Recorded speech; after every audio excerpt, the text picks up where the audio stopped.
Olá, seja bem-vindo novamente ao meu canal, eu sou o professor Valdeiro Rodrigues e nessa aula a gente vai corrigir a questão 3 da prova da OBMEP 2023, nível 2, oitavo e nono ano, que diz o seguinte, questão 3. As idades de 3 crianças são 8, 9 e 7 anos, ou seja, 7, 8 e 9 anos. Na figura vemos a resposta de cada uma delas quando perguntadas sobre sua idade. A criança com 8 anos foi a única que mentiu. A criança com 8 anos foi a única que mentiu. A criança que tem 8 anos foi a única que falou a mentira.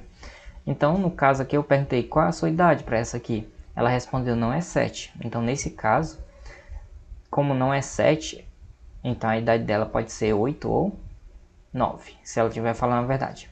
A criança lourinha, qual é a sua idade? Ela respondeu não é 9.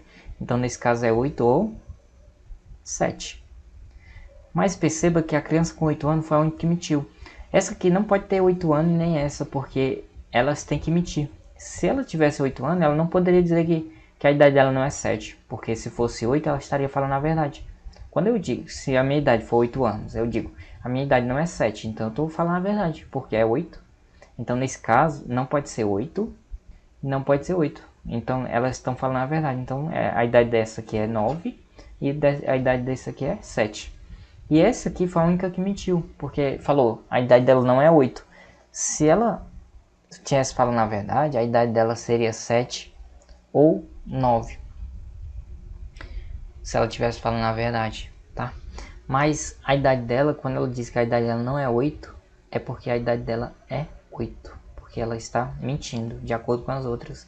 Essa aqui foi a que falou a mentira. Então essa aqui tem 8 anos, que foi a que mentiu. Então, nesse caso aqui, ele pergunta o seguinte: a criança mais velha e a criança mais nova são nessa ordem, mais velha e mais nova. A mais velha é a que tem 9, nesse caso aqui, essa aqui, ó. Então, ela representa a primeira opção. Então, no caso aqui ela e aqui ela novamente. Então, é uma dessas alternativas.